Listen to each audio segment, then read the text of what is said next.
Hey everyone, welcome to the Horror Show. I'm Cecil Laird. I'm Cecil Von Slaughter. Here to review another installment of 2018's horror movie giveaway. I don't know. That's another way of saying this is another movie that was released in 2018 that we have to review for our upcoming end of the year list. Keywords have to. Have to indeed. For you. I heard that this was not great, so I knew going into it that it wasn't gonna be, but I didn't necessarily I believe you let said you know hot that. garbage. No, you I said did. Okay. hot garbage. Hot Yes, I garbage. remember that specifically. Yeah, no, I that's appreciate your honesty supposed with that. Okay, fair enough. Watch the Hold the Dark review if you want to see what that's in reference to. Yeah. It's apparently going to be a series here without realizing it. Uh-huh. So we watched Tales from the Hood 2. And this Hot one garbage. is an anthology follow-up to an anthology horror movie from the 90s that is a cult classic. People love it at this point. They do. The original, they love it. Oh. Yeah, the original they love, which is why they went back 20 years later to do another one. And this one was, well, best put, hot garbage. There are four stories in a wraparound, and, you know, we'll get into what those are because, my God, problems, in my opinion, most movies' problems begin at the script, obviously, and this was just, I can't believe that someone greenlit this script. Yeah. But anyway, Wow. So my overall thoughts were that this movie was just terrible. It's definitely a contender for my worst of 2018 list. I did not like it. It was trying to be clever and insightful and political, and it was over the top and ham-fisted and preachy and unnecessarily over the toply, badly CGI'd all over the place. It was just a mess. I hated this movie. Susie? So much so. Look, I dedicate, and watch Hold in the Dark and our review of it, and you will understand what I'm talking about. I dedicate so much of my time to you guys, even though he even said it was hot garbage. I still watched it. Most of it. But see, this is the thing. The first 20 minutes in, you guys know me. By the end of the first story. I am not easily offended. You were actually at all. I am not easily offended. You can say what, whatever, and I am not even black, as you can tell. But this movie, really? Are you sure? I'm just putting it out there for the people who didn't know. Just okay? lay out for too long one summer. No. This movie, like I said, I don't understand, like you say, who greenlit this. Just reading the script alone I felt offensive. I was like, holy shit, what is this feeling that I have? Because it was You're watching terrible. it, constantly checking. Is anyone walking in on this? Because I don't want them to think I want to be watching this movie. My father walked in, and I told him, I was like, well, he walked in at the best part he could have. Well, I was like, I told him that. I was like, I don't even want to watch this. Like, I'm making myself watch this for you all. Okay? It's all for you, Damien. It is. And oh my God, it was so bad. Cringy is not. That is a nice way of putting this movie.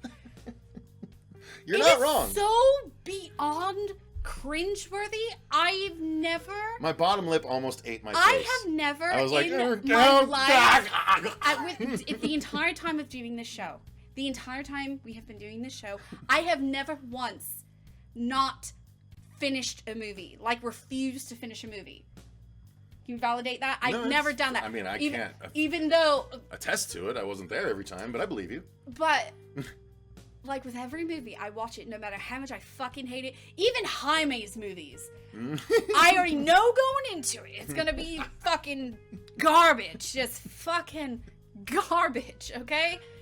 And he told me this was hot garbage, and I was like, alright, I'm gonna go into this. Let's give it a look. But dear God, it was bad. Who the hell gave these people the money? Who what do you the mean, hell? These people? I will fucking say no, because this was terrible. This movie, like I said, I don't get offended easily, and this movie's playing in my living room, and I'm like,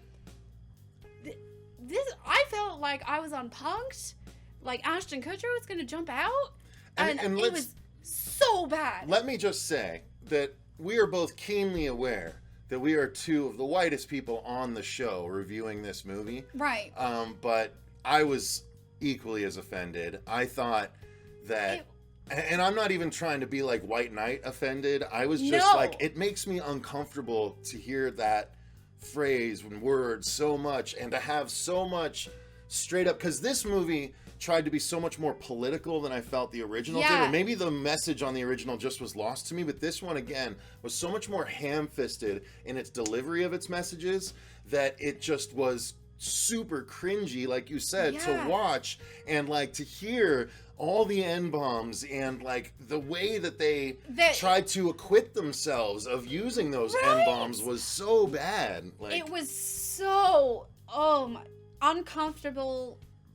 Like I said, just that the first tale or whatever, it was terrible. So we'll get into it. But just putting someone who is black into the movie and saying that does not make it okay. No. Like, it doesn't. I'm sorry. Like I said, I'm not easily offended. Everyone on this who has been watching this show knows I am not easily offended. And to the point where this movie made me feel offended and embarrassed. I realistically wouldn't have been surprised if there had been a knockoff Sesame Street character jump on screen at the very beginning going, "This movie's brought to you by the letter N." Seriously! Like, it was so bad. The acting was bad. Just the delivery of everything. Nothing was executed. It was horrible. And I refused to finish it. I wouldn't finish it. You made it all the way up until halfway through the last story, no less, which was the fourth. So let's get into the story, because we have to. So the wraparound, just so you guys know, is the dumbest, most contrived, and so stupidly I don't understand contrived. what they were trying to get. Okay, so here's what's going on. So Keith David plays a character named Sims. I'm not sure if it's the same character from the first one or not. I believe it is. It has to be. But anyway, he plays a character that's brought in by the head of a guy who runs multiple prisons, apparently. He's this corporate old white guy that is so over the top bad, like racist, blatantly racist, blatantly gender hating, blatantly sexist and sexual harassment-y. Like, it's so over the top. Is that a thing? I made it a thing. Harassment-y?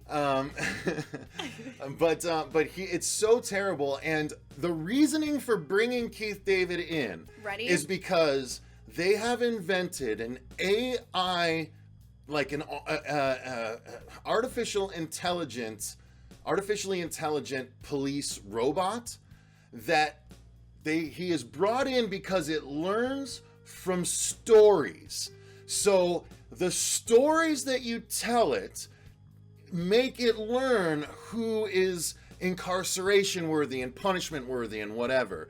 And so this weird white guy has managed to bring in a black guy that he clearly doesn't like because he's black to tell stories in order to shape this police bot. First off, that's your biggest plot hole right there. Why the hell would a white guy bring a black guy in to help his white robot police officer determine who should be incarcerated and who shouldn't? That doesn't make any sense for this guy's character, if that is indeed what the character is. So that is the wraparound. That is the setup for the stories we are going to be told. So we don't even get the reveal of the robot until the end of the movie anyway, so we'll get to that. But we're not going to spoil what happens, but that is the overall story. And the first story that he tells, what was the first one again? Remind me now. The white girl and her black friend go into like a history, a little museum, like a side of the road museum or something. The Negro Museum. Negro History Museum. Yes. And so it's all about the history of the black culture in America. Right. And it's like full of the most racist absolutely. Like the gollywog. The gollywog dolls. The dolls. The white girl, she's like, I've been collecting these since I was young, and blah, blah. It's like, oh my god, and I've been eating this one. Like, it's a freaking Barbie doll. Yes, that's how she's, and of course, because the black friend, her best friend is there. That's what excuses it. We've been friends since grade school. Yeah, that's okay. Like, then the guy who runs it, he's very older, like...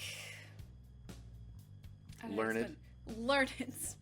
He's a black gentleman that's been running the museum for a while, and he knows all about the history of black culture in America, and he tries to like say, no, these dolls are just perpetuating the racist stereotype and all that stuff. And she's because like, it's just a doll. She literally wants to buy it for her collection, and he's like, no, you can't. And here's the thing, it's so on the nose where he's like, hundreds of years of racism was directed at this doll, and it's nothing but bad, and blah, blah, blah. And of course, they end up getting run out, and they come back to... Not before dropping all the N-bombs. True. All of them. Like... So that happens, and then they come back to steal the doll later. And when they do, I don't even want to... my God. Okay, so there's a post there. No, we don't need... Let's not get... It's going to take forever to get through the movie if we do this. But the doll comes alive, becomes human-sized, and attacks, and then they take it even a step further beyond that I don't want to spoil. Because it makes her so angry. It's so bad. It's so bad and so racist and so awful. And then moving on, the second story. Let's see, what was the second story? I don't even remember. All right, hang on one second, I'll check.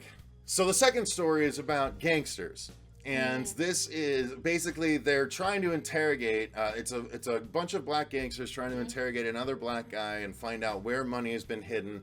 But they get overzealous and they accidentally kill him. The one guy kills him. Yeah, one guy kills him because he's taunting him with knowledge that he doesn't want him to have. He got Billy Bobbed in prison. Yeah, and so one of the gangsters is watching TV and sees this white guy on TV being a fake psychic. He saying he can speak to the dead, channel the dead, all that stuff, even though he actually can't. And so they decide to kidnap him in order to contact the guy that they accidentally killed in order to get the location of the money. Stupid enough in and of itself. And I was like, okay, so now this guy's got to act like he's possessed. How's that going to play out? Because obviously it's all a hoax. Yeah. Like the show, the people, they get them because they listen to him with an earpiece. So that's how they know about the people in the audience, and they pick someone out. So it's actually a familiar theme in another movie from this year, Ghost Stories. It's an anthology about a guy that does just that. Psychics that do that. I would have watched that instead. Yeah, you should have. It was better. But it's on anyway. So anyway, yeah, they kidnap him, and then stuff happens. I don't even want to go into it again, but it's not what you'd expect, and it's even dumber than what I was hoping for.